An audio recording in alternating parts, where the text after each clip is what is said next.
नमस्कार, मैं डॉक्टर अजीत भारती आज फिर आपके लिए हिंदी विषय के अंतर्गत निबंध नंबर 18 लेकर आया हूँ, यानी निबंध का उदाहरण नंबर 18। तो शीर्षक है हमारा नदी का महत्व। ठीक है, अब परीक्षा में प्रश्न कैसे पूछे जाते हैं पहले ये जान लेते हैं। देखो, परीक्षा में प्रश्न इस तरह से पूछे जाते हैं कि नदी का महत्व पर निबंध रूपरेखा सहित लिखिए।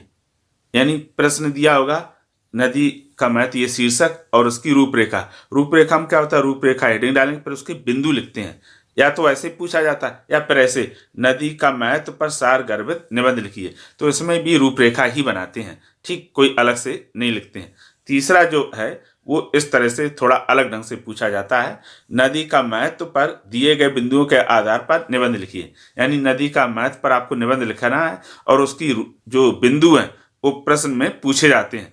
जो बिंदु प्रश्न में पूछे जाते हैं उन्हीं को हम उत्तर के नीचे बिंदु को पहले उतार लेते हैं सीरियल से, और फिर उन्हीं को हम क्या करते हैं, डिस्क्राइब कर देते हैं बारी बारी से, यानी विस्तार करके लिखते हैं। अब इन नदी का महत्व पर किसी भी प्रकार का कोई अगर निबंध पूछा जाता है तो उसका उत्तर हम सिर्फ इस तरह से लिखेंगे। तो चलो पहले उसको देख लेते हैं।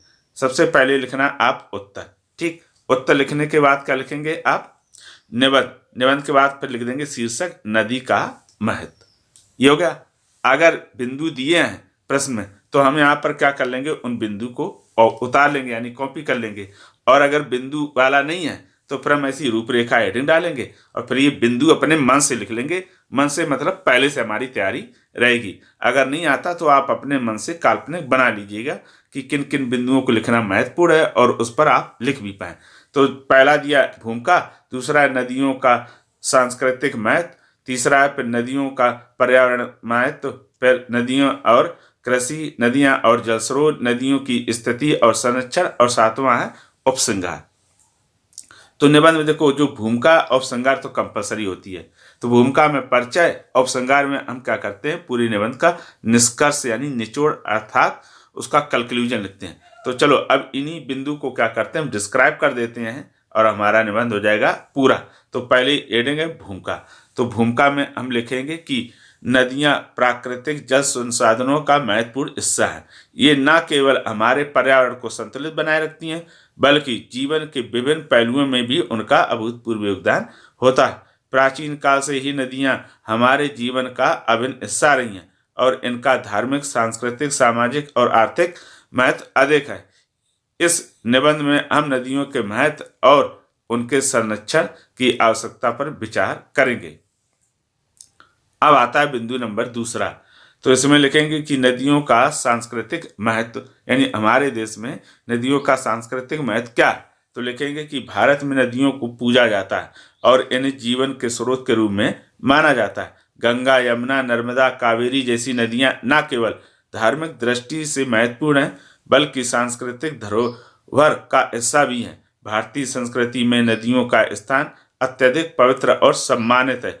जहाँ लोग स्नान करने, पूजा करने और धार्मिक अनुष्ठान करने के लिए नदियों के तटों पर जाते हैं। यह हमारी परंपरा का हिस्सा है जो पीढ़ी दर पीढ़ी चली आ रही, यानी परंपरा अनुसार चली आती है। अगला बिंदु फिर आपका तीसरा बिंदु है, दिया है नदियों का पर्यावरणीय महत्व, यानी नदियों का पर्यावरण में क्या महत्व है। तो लिखेंगे कि नदियां पर्यावरण के लिए अत्यधिक महत्वपूर्ण है। ये प्राकृतिक जल चक्र का हिस्सा होती हैं और भूमि की उर्वरता बनाए रखती हैं। उर्वरता मतलब फर्टिलाइजर में मदद करती हैं। नदियां वन्य जीवन के लिए भी आवश्यक हैं क्योंकि वे जलवायु में बदलाव को नियंत्रित करती हैं और कई प्रजातियों के लिए आवास का कार्य करती हैं। यानी कई जो जलीय जीव जंतु होते हैं उनके रहने का स्थान भी है। नदियां न केवल जल का स्रोत होती हैं बल्कि ये प्रदूषण को भी अवशोषित करती हैं और जलवायु को संतुलित बनाए रखती हैं। अगला बिंदु है चौथा आपका, नदियां और कृषि, यानी नदियां और कृषि का क्या संबंध है।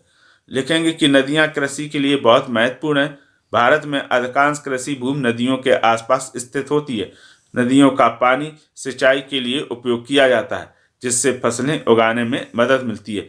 विशेष रूप से गंगा, सिंधु और ब्रह्मपुत्र जैसी नदियां पूरे क्षेत्र में जल आपूर्ति का मुख्य स्रोत रही हैं। नदियां किसानों के लिए जीवनदायिनी का काम करती हैं और कृषि उत्पादन में वृद्धि करती हैं। फिर 5वां बिंदु आपका है नदियां और जल स्रोत। इसमें हम लिखेंगे कि नदियां जल स्रोतों का मुख्य स्रोत होती हैं। यह न केवल मनुष्यों के लिए पानी का स्रोत होती हैं, बल्कि उद्योगों, घरेलू उपयोग और पीने के पानी की आवश्यकताओं को पूरा करती हैं। नदियां जल आपूर्ति का एक महत्वपूर्ण साधन है जो विकास के लिए आवश्यक है। नदियां कई जल स्रोतों के रूप में कार्य करती हैं, जिनका प्रयोग औद्योगिक कार्यों और घरेलू जरूरतों के लिए किया जाता है। फिर आपका 6वां बिंदु है कि नदियों की स्थिति और संरक्षण, यानी कि नदियों की दशा कैसी है और उसका हम संरक्षण यानी सुरक्षा कैसे कर सकते हैं।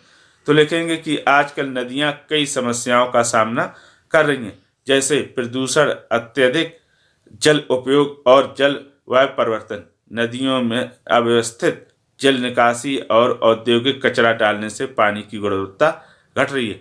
कई नदियां अपने प्राकृतिक प्रवाह से वंचित हो रही हैं। नदियों के संरक्षण के लिए सरकारों और नागरिकों को मिलकर काम करने की आवश्यकता है।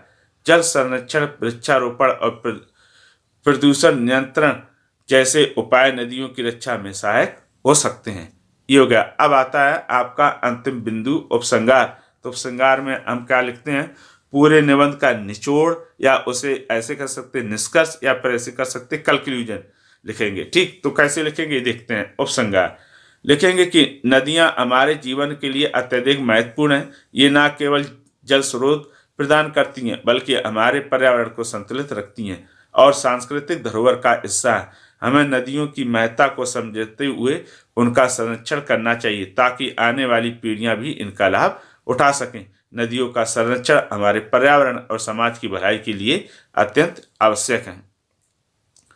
तो ये देखो, हो गया आपका नदी का महत्व पर निबंध समाप्त। अब निबंध लिखते समय 2-3 बातें जो आप ध्यान रखना। पहले तो ये, अगर निबंध में बिंदु दिया तो आप बिंदु के आधार पर लिखेंगे, और अगर बिंदु नहीं दिए हैं तो इस तरह से आप रूपरेखा बना लेंगे और फिर उसको लिखेंगे। एक तो ये होगा। दूसरा, जब भी आप निबंध लिखेंगे तो उसमें हमेशा ऐसे शब्दों का प्रयोग करेंगे जो आप शुद्ध और सही लिख पाते हो। जो आपको शब्द कठिन, डिफिकल्ट लगते हो, उनका प्रयोग बिल्कुल ना करें, क्योंकि डिफिकल्ट और कठिन शब्द लिखा और वो हो गया गलत तो क्या होगा? नंबर कट जाते हैं। ठीक, अगर आपको शुद्ध लिखना आता तो कोई दिक्कत नहीं। अगर आपको शुद्ध लिखने में दिक्कत आती है या कठिन शब्द लिख नहीं पाते हो, तो फिर उसकी जगह आप सरल सरल शब्दों का प्रयोग करोगे। तीसरी बात, जब भी कोई शब्द या लाइन गलत हो तो उसको ऐसे एक लाइन से काटेंगे। ठीक है, इस तरह से बिल्कुल ओवर राइटिंग ना करें। ऐसे छात्र करते हैं तो क्या होते हैं? बहुत ऑड लगता है और ये दिखाई देने लगता है, उत्तर हमारा छिप जाता है इसके चक्कर में। तो कुछ 3-4 बेसिक बातें हैं, उनका अगर हम ध्यान रखेंगे तो हमारे निश्चित तौर में पूरे अंक मिलेंगे। इसके डिस्क्रिप्शन बॉक्स में मैंने और जो अन्य निबंध है उनकी भी लिंक दे रखी है। आप वहाँ जाइए, उसको क्लिक करिए। अलग अलग विषय पर आप सरल भाषा में निबंध सीखिए। अगर किसी प्रकार का कोई डाउट रहे तो हमें कमेंट करके अवश्य बताइएगा। तो फिर आज के लिए इतना ही। अब हम फिर मिलेंगे किसी नए विषय के साथ। तब तक के लिए धन्यवाद।